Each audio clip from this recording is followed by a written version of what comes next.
नमस्कार मित्रांनो, लग्नानंतर होईलच प्रेम या मालिकेच्या आजच्या भागामध्ये मी तुम्हा सर्वांचे अगदी मनपूर्वक स्वागत करते।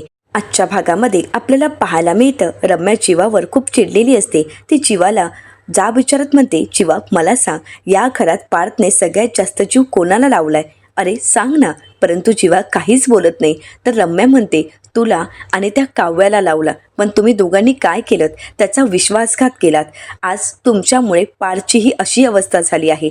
तर आता जीवा म्हणू लागतो, रम्या ग तू काय बोलतेस? रम्या म्हणते, हो जीवा, या सगळ्याला तू आणि ती काव्या जबाबदार आहात। आज पारच्या चेहऱ्यावरचा आनंद, त्याची स्वप्न, त्याच्या भावना सगळं काही चिरडून टाकलं आहे तुम्ही। तर आता जीवा काही बोलणार? रम्या म्हणते, बस जीवा तू काहीच बोलू नकोस, हे सगळं काही तुझ्यामुळे घडलं आहे, हे कोणीही नाकारू शकत नाही। पण जीवा एक गोष्ट लक्षात ठेव, एक वेळ पार्थ तुला माफ करेल, परंतु घरातील कोणीही तुम्हाला माफ करणार नाही। आता मात्र जीवा रम्यावर चिडतो आणि म्हणू लागतो, बस झालं रम्या, काय बोलतेस तू? मुळात एक गोष्ट सांगू का तुला, तू या सगळ्यात पडू नकोस। या सगळ्यापासून तू दूर राहशील ना, तेवढंच योग्य आहे तुझ्यासाठी। कारण कसं आहे ना, आम्ही आमचं काय करायचं ते आम्ही बघू, त्यामध्ये तुला पडायची काहीच गरज नाही। मागे हो तू, असं म्हणत तो रम्याला बाजूला करतो। पण रम्या आता जीवाला म्हणते, थांब, तू कुठेही जाणार नाहीयेस। अरे आज तुझ्यामुळे पार्थचीही अशी अवस्था आहे, आणि हो तुझ्यामुळे आज तो रिस्पॉन्स देत नाहीये। तुला कळतंय का? इकडे मानिनीताई पार्थला आवाज देत असतात, दरवाजे ठोठावत असतात, परंतु काही केल्या पार्थ मात्र रिस्पॉन्स द्यायला तयार नसतो। तर इकडे रम्या जीवावर चिडते आणि म्हणू लागते, बघतोयस ना, आज तो दरवाजा उघडत नाहीये, हे सगळं काही तुझ्यामुळे घडतंय आणि तूच त्याच्या समोर जातोयस का? मूर्ख आहेस का तू? आता मात्र जीवा संतापतो आणि रम्याला म्हणतो, रम्या आता जीवा पुढे रम्याला काही बोलणार? रम्या म्हणते, एक गोष्ट लक्षात ठेवायची, तुझ्या या वागण्यानंतर या घरात तुझा आवाज आणि तुझी मान कायम खाली असायला हवी। या घरात यापुढे तुझी मान नेहमी खाली असायला हवी आणि आवाज एकदम खाली। थोडीशी लाज शिल्लक असेलच ना, की सगळीच काव्यासोबत पाठवून दिली आहेस। आता मात्र हे ऐकताच मानिनीताईंना खूप राग आलेला असतो। मानिनीताई काव्याला म्हणतात, काव्या अगं तू काय बोलतेस? तुला कळतंय का? अगं परिस्थिती काय, वेळ काय, तुला काहीच त्याचं भान नाही आहे का? तू जे बोलतेस ना ते जपून बोल। आणि हो, इकडे पार्थ माझा दरवाजा उघडत नाहीये, तर इकडे तू जीवाला नको नको ते बोलतेस। अगं तिकडे पार्थची अवस्था बघ, असं म्हणत मानिनीताई पुन्हा एकदा पार्थला आवाज देतात, दरवाजा वाजवतात। पार्थला म्हणू लागतात, पार्थ आम्ही सर्वजण तुझ्यासोबत आहोत, एकदा दरवाजा उघड ना। परंतु पार्थ काही दरवाजा उघडत नसतो। तर इकडे रम्या आता जीवाला म्हणू लागते, तुझ्यामुळे जर माझ्या पार्थला काही झालं तर मी तुला सोडणार नाही। तर हे सगळं काही ऐकल्यानंतर मानिनीताईंचा राग अनावर होतो। त्या रम्याला म्हणू लागतात, रम्या तुला एकदा सांगितलेलं कळत नाही का? प्लीज गप्प बस। आणि जीवा अरे तू तरी ये ना, बघ ना, तू तरी आवाज दिल्यानंतर पार्थ दरवाजा उघडतो काय? इकडे रम्या जीवाला अडवण्याचा प्रयत्न करत असते, परंतु जीवा आता रम्याला बाजूला करतो आणि पार्थला आवाज देऊ लागतो। परंतु रम्या जीवाला पार्थपासून दूर करत असते। आता मानिनीताई रम्याला म्हणतात, रम्या अगं काय चाललंय तुझं? प्लीज बाजूला हो। रम्या म्हणते, नाही, मी काही झालं तरी जीवाला पार्थच्या समोर येऊ देणार नाही। पण त्याच वेळी पार्थ दरवाजा उघडतो। आता मात्र मानिनीताईंच्या जीवात जीव आलेला असतो। मानिनीताई पार्थकडे पाहतात, त्याच्या गालावरूनच मायेचा हात फिरवतात आणि म्हणतात, बाळा तू बरा आहेस ना? बाळा तू असं स्वतःला कोंडून का घेतलंयस? आम्ही आहोत ना तुझ्यासोबत, प्लीज स्वतःला त्रास करून घेऊ नकोस। मानिनीताई पार्थला विचारतात, पार्थ तू ओके आहेस ना? परंतु पार्थ काही उत्तर देत न देता मानिनीताईंना म्हणतो, क्लायंटचा कॉल आहे, मी बाहेर जातो, त्यामुळे प्लीज कोणीही मला डिस्टर्ब करू नका। मानिनीताई म्हणतात, पण बाळा? तर पार्थ म्हणतो, काळजी करू नकोस, मी कुठलेही टोकाचं पाऊल उचलणार नाही, कारण माझ्या अशा वागण्यामुळे तुला, बाबांना, घरच्यांना काय त्रास होईल याचं किमान मला तरी भान आहे। असं म्हणत आता तो जीवाकडे पाहतो। जीवाला खूप वाईट वाटतं, आपल्यामुळे घरातील प्रत्येकाची झालेली अवस्था जीवाला पाहवत नसते। तर त्याचवेळी पार्थला कुलकर्णी सरांचा फोन आलेला असतो। रम्या म्हणते, कुलकर्णी सरांचा फोन आहे, म्हणजे हे आपले नागपूरचे क्लायंट आहेत ना? मग मी सुद्धा कॉलमध्ये जॉईंट होऊ का? तर पार्थ रम्याला होकार देतो। आता पार्थ पुढे निघून जातो। तर मानिनीताई रम्याला म्हणतात, रम्या तू लक्ष ठेवशील ना? रम्या म्हणते, मामी तू काळजी करू नकोस, मी आहे पार्थसोबत। असं म्हणत आता रम्या सुद्धा पार्थसोबत कॉन्फरन्स कॉलसाठी बाहेर निघून जाते। तर दुसरीकडे पाहायला मिळतं, या सगळ्यामुळे जीवा मात्र पूर्णपणे कोलमडून गेलेला असतो। हे सगळं काही दृश्य जीवाला अजिबातच पाहवत नसतं। नकळतच जीवा आता मानिनीताईंना प्रश्न करत म्हणतो, आई हे सगळं काही काय घडलंय ग? गुंता झालाय ग सगळा. असं वाटलं होतं की 16 तारीखनंतर हा गुंता संपेल आणि सगळं काही नीट होईल, परंतु नाही ना. जे ठरवलं होतं तसं काही घडलंच नाही. सगळं काही उलटच घडलं आणि हा गुंता वाढतच गेला. आता मानिनीताई जीवाला शांत करतात. त्याच्या गालावरून मायेनेच हात फिरवतात आणि म्हणतात, जीवा शांत हो, स्वतःला त्रास करून नको घेऊस. हे जे काही घडलं ते घडून गेलं आहे आणि हे सगळं काही घडलंय ते आता विसरून जायचं. कारण मला खात्री आहे की तू सगळं काही नीट करशील. जीवा, आता तुलाच खंबीरपणे उभं राहावं लागेल आणि तुलाच या सगळ्यातून मार्ग काढावा लागेल. जीवा, मला माहीत आहे की जे काही घडलंय ते चुकीचं घडलं, पण माझा राग नाहीये तुझ्यावर. तू काळजी करू नकोस. जीवा, मी तुझ्यावर रागवली नाही, कारण तुझी नियत साफ होती. पण जीवा, एक सल मात्र आयुष्यभर कायम लक्षात राहील. काव्याने नाही रे, पण तू तरी मला सांगायला हवं होतं. जीवा, का नाही सांगितलंस हे सत्य मला? का सत्य लपवून ठेवलं? का हे सगळं काही स्वतः सहन करत राहिलं? स्वतःमध्ये झुरत राहिलास? तू जर तेव्हाच सांगितलं असतं तर किती बरं झालं असतं रे. आजचा हा दिवस पाहायला मिळाला नसता. जीवा म्हणतो, आई तू बोलतेस ते अगदी खरं आहे. या सगळ्यात माझीच चूक आहे. तू हवं तर मला मार, हवं तर माझ्या रागव, हवं तर मला हवा तेवढा त्रास दे, हवं तर मला उपाशी ठेव, घराबाहेर काढ. पण आता नाही आई, कारण आता मला नंदिनीला आणायला जायचं आहे. जरा थांब, मी आलोच, असं म्हणत जीवा नंदिनीला आणण्यासाठी जात असतो. मानिनीताई जीवाला थांबवतात आणि म्हणतात, नंदिनीला. नाही नाही जीवा, आता तू कुठेही जाणार नाहीयेस. जीवा, अरे जे काही घडलंय त्यामुळे नंदिनीला खूप मोठा धक्का बसला आहे. या धक्क्यातून तिला सावरण्यासाठी थोडा वेळ लागेल. तिला थोडा वेळ दे, तिला शांत होऊ देत, मग आपण तिला घरी घेऊन येऊच ना. जीवा हसतच म्हणतो, नाही का आई, असं काही नाहीये. नंदिनी माझ्यावर चिडली नाहीये. अगं आता सुद्धा नंदिनी मला मिस करते. तुला माहीत आहे का, तिचा मला मेसेज आला होता. हे बघ, हे घड्याळ आत्ताच बेल वाजली होती. तुला आठवतंय का, हे घड्याळ मला नंदिनीने दिलं होतं, असं म्हणत जीवा आता मानिनीताईंना म्हणतो, अगं नंदिनीच म्हणाली होती की हे आपलं टायमिंग घड्याळ आहे. म्हणजे जेव्हा जेव्हा ह्याची बेल वाजेल ना, तेव्हा असं समजायचं की आपण एकमेकांना मिस करतोय. आई, अगं थोड्या वेळापूर्वी ह्या घड्याळाची बेल वाजली, म्हणजे नंदिनी मला मिस करते ना, तिला सुद्धा माझी आठवण येते ना. मग आता तिला जर माझी आठवण येत असेल तर मला तिला भेटायला जावंच लागेल. असं म्हणत आता पूर्णपणे जीवा बिथरून गेलेला असतो. त्याला सतत नंदिनीची आठवण येत असते. नंदिनी असल्याचे भास होत असतात. तर मानिनीताई जीवाला म्हणतात, खरंच तुला असं वाटतंय का की नंदिनी तुला मिस करत असेल, म्हणजे ही बेल वगैरे खरंच वाजली आहे का? तर जीवा म्हणतो, आई अगं तुझा माझ्यावर विश्वास नाही आहे का? अगं नंदिनीच मला म्हणाली होती, मला जर नंदिनीची आठवण आली तर ही बेल दाबायची, हे बटन दाबायचं, म्हणजे तिला कळेल की मी तिची आठवण काढत आहे. मग आता सुद्धा तिने बटन दाबलं होतं ना, मग मला सुद्धा कळालं आहे की ती माझी आठवण काढत आहे. अगं आई, मला जाऊ दे तिला भेटायला. मानिनीताई म्हणतात, जीवा एक ऐकशील का माझं? तू असं डायरेक्ट तिला भेटायला जाऊ नकोस. तू एक काम कर, अगोदर तिला फोन कर आणि कळव आणि मगच भेटायला जा. जीवा म्हणतो, हे मात्र बरोबर आहे. मी तिला फोन करतो आणि सांगतो की मी निघालो आहे. जीवा नंदिनीच्या आठवणींमध्ये बिथरून गेलेला असतो. मानिनीताईंना जीवाची खूप काळजी वाटत असते. तर दुसरीकडे नंदिनी पाहते तर जीवाचा फोन आलेला असतो आणि जीवाचं नाव नंदिनीने पसारेवाला असं सेव्ह केलेलं असतं. आता काव्या नंदिनीच्या हातात मोबाईल देते आणि म्हणू लागते, ताई अगं बोल ना. परंतु नंदिनी मोबाईल न घेताच तिथून निघून जाते. आता काव्याच्या हातातील मोबाईल आरुषी घेते आणि म्हणते, हॅलो. आता इकडे जीवाला वाटत असतं की नंदिनीच बोलत आहे. जीवा म्हणू लागतो, नंदिनी काळजी करू नकोस, मी तुला भेटायला येत आहे. तुझा मेसेज माझ्यापर्यंत पोचला आहे, तू तयार राहा, मी आलोच. तर त्यावेळी आरुषी म्हणते, जीजू मी आरुषी बोलत आहे, ते बटन चुकून दाबलं गेलं. आता हे ऐकल्यानंतर जीवाला धक्काच बसतो. जीवा म्हणतो, चुकून असं कसं दाबलं जाईल? तर आता आरुषी म्हणू लागते की हो, काव्याताईकडून ते बटन चुकून दाबलं गेलं आणि म्हणूनच तुम्हाला तो आवाज आला असेल. आता हे ऐकल्यानंतर जीवाला धक्काच बसतो. जीवा म्हणतो, काय? तर आरुषी म्हणते, हो, चुकून त्या घड्याळाचं बटन दाबलं गेलं, खरंच जीजू. आता मात्र हे ऐकल्यानंतर जीवाला खूप वाईट वाटतं. जीवा म्हणतो, चुकून नाही आरुषी, तुझा काहीतरी गैरसमज झाला असेल. अगं नंदिनी मला खरंच मिस करत असेल. तुला माहीत आहे का, थोड्या वेळापूर्वी तिने मला आवाज दिला, हे मी ऐकलं आहे आणि ती मला तिथे बोलावत आहे. मी येतोच. अगं तिथे आहे का ती? जरा दे ना, मला तिच्याशी बोलू दे. आता मात्र आरुषीला काय बोलावं काहीच कळत नसतं. जीवा नंदिनीकडे फोन द्यायला सांगत असतो. मानिनीताईंच्या सगळं काही लक्षात येतं.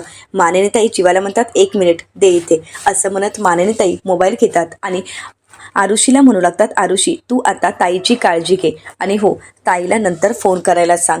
असं म्हणत आता मानिनीताई फोन ठेवतात. जीवा म्हणू लागतो, आई अगं मला नंदिनीला भेटायचं आहे, तिच्याशी बोलायचं आहे. मानिनीताई जीवाला शांत करतात आणि म्हणू लागतात, जीवा शांत हो.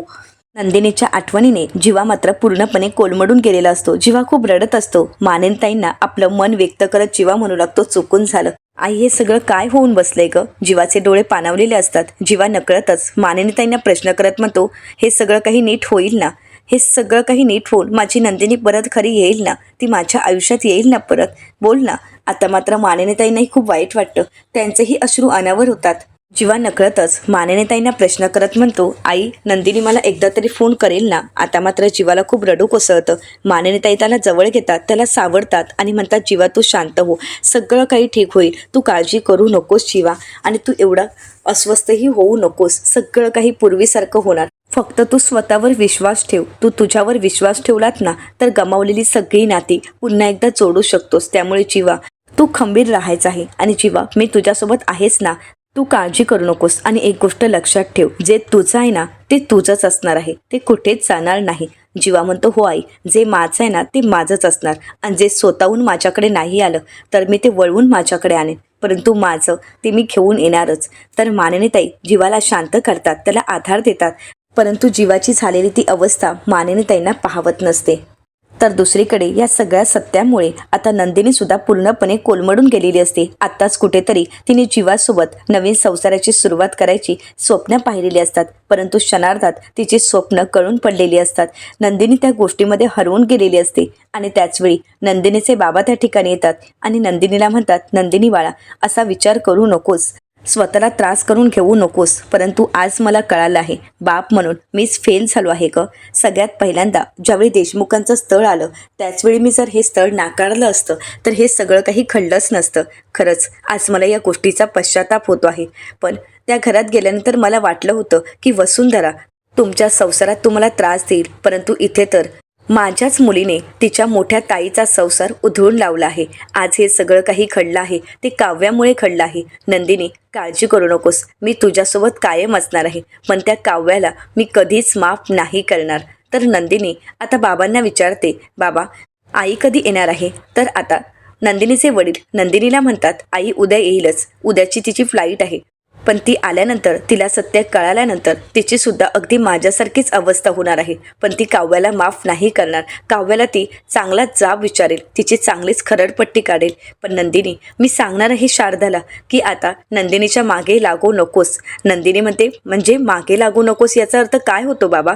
तर आता नंदिनीचे बाबा नंदिनीला म्हणतात, दुसऱ्या लग्नासाठी मी शारदाला सांगणार आहे की नंदिनीच्या मागे लागू नकोस. बाळा, तुला वाटेल, तुला जेव्हा कम्फर्टेबल वाटेल ना तेव्हाच आपण तुझं दुसरं लग्न लावून देऊयात. आता हे ऐकल्यानंतर इकडे नंदिनीच्या पायाखालची जमीनच सरकते. नंदिनीला या सगळ्यामुळे खूप त्रास होत असतो. जीवावर प्रेम करणाऱ्या नंदिनीला दुसरं लग्न हा विषय ऐकल्यानंतरच पूर्णपणे ती कोसळून गेलेली असते. तिला खूप मोठा धक्का बसतो आणि ती धक्क्यानेच आपल्या वडिलांकडे पाहू लागते. नंदिनीचे वडील नंदिनीला म्हणतात, नंदिनी बाळा, मला तुझी खरंच खूप काळजी वाटते आहे, पण तू काळजी करू नकोस. काही झालं तरी तुझा हा बाप तुझ्यासोबत कायम असणार आहे. आणि हो, दुसऱ्या लग्नाचं ओझं मी तुझ्यावर नाही लादणार आहे किंवा घाईघाईने निर्णय घे असंही नाही म्हणणार.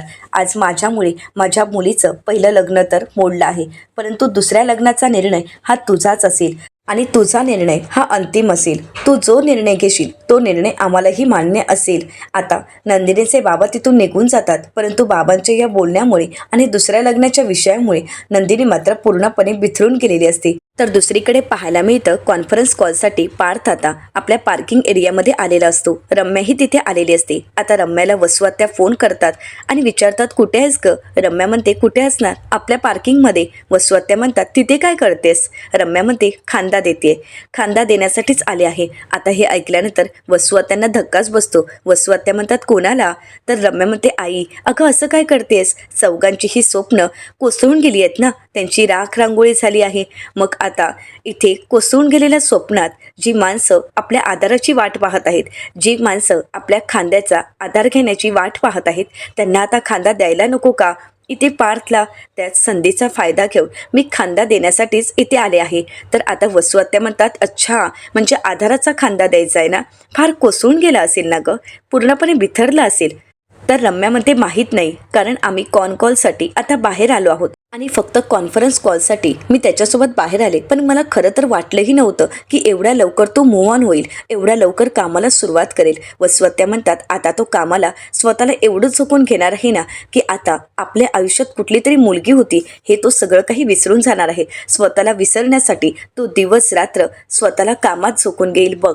तर आता वसुआत्यांचं हे बोलणं ऐकताच रम्या म्हणू लागते, पण मी तसं होऊ देणार नाही. जे काही घडलंय ना त्याची मी त्याला सतत आठवण करून देईन. म्हणजे कसं होईल ना, मी जर त्याला सतत या गोष्टीची आठवण करून दिली तर या सगळ्यामुळे त्याला त्रास होईल आणि मग तो असं पाऊल उचलेल की ज्यामुळे गुरुजींनी जे सांगितलं आहे ते खरं होईल, सगळं काही आपल्या मनासारखं होईल. असं म्हणत आता रम्या वसुआत्यांना तिचा पुढचा प्लॅन सांगत असते. आणि आई, आता जर पार्थला गुंतायचं असेल ना तर त्याने माझ्यामध्ये गुंतायला हवं. आता त्याला इतर कुठल्याही व्यक्तीमध्ये किंवा कामामध्ये मी गुंतू देणार नाही. पार्थ फक्त गुंतेल तर या रम्यामध्येच. तर वसुआत्या रम्याला म्हणतात, रम्या, तू जे बोलतेस ना ते अगदी तसंच कर, परंतु एक गोष्ट लक्षात ठेव, नेहमीप्रमाणे आतताईपणा करू नकोस. तुझ्या या आतताईपणामुळे पुन्हा एकदा तू पार्थला गमावून बसशील. जे पहिल्यांदा घडलं होतं ते पुन्हा घडू देऊ नकोस. जरा संयम ठेव, सगळं काही नीट होईल. कारण कसं आहे ना, तू जर आतताईपणा केलास ना तर सगळ्या गोष्टी सुरळीत व्हायच्या टाकून बिघडून जातील. त्यामुळे जे काही करणार आहेस, जे काही पाऊल उचलशील ना ते जपून उचल. त्याच्याशी बोलताना जे काही तू बोलणार आहेस ना ते जपून बोल. तुझ्या कुठल्याही शब्दामुळे त्याला त्रास व्हायला नको, तुझ्या कुठल्याही वाक्यामुळे त्याला वेदना होणार नाहीत याची तुला काळजी घ्यायला हवी. कारण पार्थशी बोलताना तू जे काही शब्द वापरशील ना ते शब्द म्हणजे पार्थच्या जखमेवरील मलम ठरलं पाहिजे. आणि तू जर त्याचा मीठ मसाला करण्याचा प्रयत्न केलास तर मग मात्र पुन्हा एकदा तू पार्थला गमावून बसशील. तर वसुआत्यांचं बोलणं ऐकल्यानंतर रम्या म्हणू लागते, तू फक्त आता माझ्यावर विश्वास ठेव. आता पुढे नक्की काय होतंय ते तू फक्त बघतच बसाई. पेशंटला जशी त्याच्या दुखीला पेनकिलरची गरज लागते ना तशीच पार्थला आता मी माझीच सवय लावणार आहे. वसुआत्या हसतात आणि म्हणतात, ऑल द बेस्ट, चल मी ठेवते. असं म्हणत वसुआत्या फोन ठेवतात. आता रम्याने पार्थला जाळ्यात ओढण्यासाठी खूप मोठा प्लॅन आखलेला असतो. तर दुसरीकडे पार्थ गाडीत फक्त काव्याचा विचार करत असतो. जे काही घडलंय त्या सगळ्या गोष्टी तो आठवत असतो आणि त्याच संधीचा फायदा घेत रम्या आता पार्थच्या बाजूला बसते आणि म्हणू लागते, पार्थ, तू असा आतल्या चुरत जाऊ नकोस आणि तू स्वतःला अजिबातच त्रास करून घेऊ नकोस. पार्थ, तुला जे काही बोलायचं असेल ना ते अगदी मन मोकळेपणाने माझ्याशी बोल. तू कुठलीही शंका मनात ठेवू नकोस. मी तुझी मैत्रीण आहे ना, मग तू माझ्याशी कोणतीही गोष्ट शेअर करू शकतोस. तर आता पार्थ नकळतच रम्याला प्रश्न करत म्हणतो, रम्या, तुझं अजूनही माझ्यावर प्रेम आहे का? आता मात्र रम्या धक्क्यानेच पार्थकडे पाहते. तर दुसरीकडे मोहितेंच्या घरी आपल्याला पाहायला मिळतं आता काव्या आपल्या वडिलांशी बोलण्याचा प्रयत्न करत असते. काव्या म्हणत असते, बाबा प्लीज माझ्याशी बोल ना. तर त्याचवेळी काव्याचे वडील काव्याला म्हणतात, अजिबात मला बाबा म्हणू नकोस. कोण लागतो मी तुझा? बोल ना, कोण लागतोय मी तुझा? मी कोणीच लागत नाही. जर मी तुझा बाबा असतो ना आणि जर तू आपलं मानलं असतं ना तर आत्तापर्यंत हे सत्य तू मला सांगितलं असतं. परंतु नाही, हे सत्य तू लपवून ठेवलंयस काव्या. त्यामुळे प्लीज मला बाबा बोलू नकोस. तर आता आरुषी म्हणू लागते, बाबा तुम्ही हे काय बोलताय? अहो काव्या कुठल्या सिच्युएशनमधून जाते ते बघितलंय तरी तुम्ही का? अहो तुम्हीच तर तिला लग्नाला भाग पाडलं होतं. तुम्हीच तिला लग्नाला जबरदस्तीने उभं केलं आणि आज तिची जी घुसमट होते ना या सगळ्याला आपण कारणीभूत आहोत. आणि तरीसुद्धा तुम्ही फक्त तिला दोष देत आहात. बाबा या सगळ्यामध्ये तिचा काही दोष नाही. आरुषी म्हणू लागते, बाबा मला तुम्हाला हे सगळं काही आठवण करून देऊन गिल्ट द्यायचं नाही. परंतु बाबा आता तुम्ही काव्याला बोलून गिल्ट घेऊ नका प्लीज. तर आता काव्याचे वडील आरुषीला म्हणू लागतात, तू मध्ये बोलू नकोस. तू काही बोलायचं नाही. कारण हिने जे काही केलंय ना ते चुकीचं केलं आहे. तू ज्या काव्याताईची बाजू घेऊन बोलतेस ना त्या काव्याताईमुळेच आज नंदिनी आणि पार्थ आतल्या आत घुसमटत आहेत. त्यांची घुसमट होते, त्यांना त्रास होतो. या सगळ्याला जबाबदार तुझी ही काव्याताई आणि तितकाच जबाबदार तो जिवाई आहे. पार्टीमध्ये जे काही घडलं त्यामुळे विक्रम आणि मानिनी यांची मान खाली गेली. शर्मेने त्यांना मान खाली घालावी लागली आणि म्हणूनच मला या दोघांचाही खूप राग आला आहे. या दोघांनी जे काही केलं आहे त्यामुळे घरातील प्रत्येकाला त्रास सहन करावा लागला आहे. आज नंदिनीची जी अवस्था आहे ती फक्त इकडे काव्या आणि जीवामुळेच झाली आहे. आज मानिनी आणि विक्रम यांना जो त्रास होतोय त्यालासुद्धा तुझी ताई काव्याताईच जबाबदार आहे. तर त्यानंतर आता काव्याचे वडील काव्याला म्हणतात, आणि तू आणि जीवा दोघेही गुन्हेगार आहात. तर आता काव्या म्हणू लागते, बाबा सांगा ना, मी काय गुन्हा केला आहे? हे सगळं काही सत्य मी लपवून ठेवलं आणि बहिणीचा संसार वाचवण्याचा प्रयत्न केला, हा माझा गुन्हा आहे का? की देशमुखांच्या घरातील कोणाहीलाही दुःख वाटू नये, कोणाला त्रास होऊ नये, यासाठी हे सत्य आतापर्यंत मी माझ्या मनात साठवून ठेवलं, हा गुन्हा आहे का? की हे सगळं काही माझा भूतकाळ विसरून मी पार्थचा हात धरून नवीन आयुष्याची सुरुवात करायची ठरवली, हा गुन्हा आहे? कोणता गुन्हा आहे सांगा ना? तर आता काव्याचे वडील काव्याला म्हणतात, हो, तू केलायस तो खरंच खूप मोठा गुन्हा आहे आणि त्यासाठी तुला माफी मिळणार नाही. तुझं आणि जीवाचं असणारं प्रेम, तुम्हा दोघांचं असणारं नातं तू सगळ्यांपासून लपवून ठेवलंस. तुमचा भूतकाळ तुम्ही लपवून ठेवलात, हाच तुझा गुन्हा होता. आता मात्र काव्याला धक्काच बसतो. तर त्याचवेळी शारदाताई त्या ठिकाणी आलेले असतात आणि म्हणू लागतात, तसं असेल तर मी सुद्धा गुन्हेगारच आहे. आता हे ऐकून काव्या आपल्या आईकडे पाहू लागते. तर दुसरीकडे पाहायला मिळतं, आता पार्थ रम्याला म्हणतो, सांग ना, मी तुला काहीतरी विचारलंय रम्या, तू अजूनही माझ्यावर प्रेम करतेस का? तुझं अजूनही माझ्यावर प्रेम आहे का? आता रम्या पार्थकडे पाहते आणि मनाशीच म्हणते, मी हे सगळं काय ऐकते? हे माझं स्वप्न तर नाही आहे ना? मला भास तर होत नाही आहे ना? नाही, पार्थने जे विचारलंय त्यावरून असं वाटते की पार्थला कळालं आहे की शेवटी मीच त्याची योग्य चॉईस आहे. तर आता पार्थ म्हणतो, सांग ना रम्या. रम्या म्हणते, पार्थ काय विचारतोयस तू हे? अरे माझं तुझ्यावर अगदी मनापासून प्रेम आहे. अगदी लहानपणापासून मी तुझ्यावर प्रेम करते आणि आजपर्यंत माझं तुझ्यावरचं प्रेम अजूनही तसंच आहे आणि अजूनही ते कमी झालेलं नाही आणि कधी कमी होणारही नाही. खरंच माझ्या तुझ्यावर अगदी मनापासून प्रेम आहे. तर पार्थ म्हणतो, खरंच? मला वाटलं होतं तू नाही म्हणशील. रम्या म्हणते, काय? तर पार्थ म्हणतो, हो, मला वाटलं होतं की तू मूव्ह ऑन झाली आहेस असंच म्हणशील, कारण मला तुझ्याकडून हे जाणून घ्यायचं होतं की खरं प्रेम विसरता यायला काय करावं लागेल. आता मात्र रम्याला धक्काच बसतो. रम्या म्हणते, पार्थ नक्की तुला काय म्हणायचं आहे? पार्थ म्हणतो, हो, माझं काव्यावर अगदी मनापासून प्रेम होतं, मग ते प्रेम विसरू कसं हे मलाच कळत नाही आहे. आता रम्या पार्थला म्हणते, नाही अरे, प्रेम वगैरे असं काही नसतं आणि ते खरं वगैरे काही नसतं. तू काळजी करू नकोस, तू या सगळ्यातून लवकरच बाहेर पडशील. आपण ठरवलं ना तर आपण लवकरच या सगळ्यातून बाहेर पडू शकतो आणि मी आहे ना तुझ्यासोबत. काव्याला विसरण्यासाठी मी तुला मदत करेन, मी तुझ्यासोबत कायम आहे. आता मात्र इकडे पार्थ रम्याला म्हणतो, अगोदर तू स्वतःकडे बघ. म्हणजे माझं लग्न झालेलं असताना सुद्धा तू माझ्यावर प्रेम करतेस हे तू कसं काय बोलू शकतेस? अरे रम्या, अगं तुझं जर अजूनही माझ्यावर प्रेम आहे तर तू मग असं कसं म्हणू शकतेस की मी काव्याला विसरून जावं? अगं एक गोष्ट लक्षात ठेव, मनावर लिहिलेलं पुसलं जाऊ शकतं, परंतु मनावर कोरलेलं कसं पुसलं जाऊ शकतं? आमच्या दोघांमध्ये असणारं ते बॉन्डिंग, आमच्या दोघांमध्ये असणारे ती भांडणं, हे सगळं नाही विसरू शकत मी. एवढंच काय, अजूनही मला काव्याचं अस्तित्व जाणवतंय. आमच्या बेडरूममध्ये आमच्या गप्पा, तिचं मांजरीसारखं फिसकारणं आणि आर्किटेक्ट बोका म्हणणं, एवढंच काय, तिच्या हातची श्रीमन कॉफी, तिच्या आवडीचा रेड वेल्वेट पेस्ट्री, हे सगळं काही मी खूप मिस करतोय. आणि सगळ्यात महत्त्वाचं म्हणजे आमचा काव्यार्थ, हे तर आम्ही नाही ना विसरू शकत. मी तर काव्याला विसरणं अशक्य आहे. आता हे सगळं काही ऐकल्यानंतर रम्याचा जळफळाट होत असतो. रम्या रागानेच पार्थकडे पाहत असते. आमच्यातल्या कुठल्याच गोष्टी मी नाही विसरू शकत. माणसं जरी आपल्याला सोडून गेलीत तरी त्यांच्या आठवणी सोबत राहतात. जखमा जरी पुसल्या गेल्या तरी त्याचे वर मात्र आयुष्यभर सोबत असतात. आणि तसंच काव्या जरी मला सोडून गेली तरी सुद्धा काव्याच्या आठवणी, माझं तिच्यावर असणारं प्रेम हे कायम तसंच राहणार आहे. त्यात कुठलाही बदल नाही होणार. मी कसं विसरू शकेन हे सगळं काही? रम्या पार्थला म्हणते, पार्थ तू शांत हो, तू स्वतःला त्रास करून घेऊ नकोस, हे पाणी घे.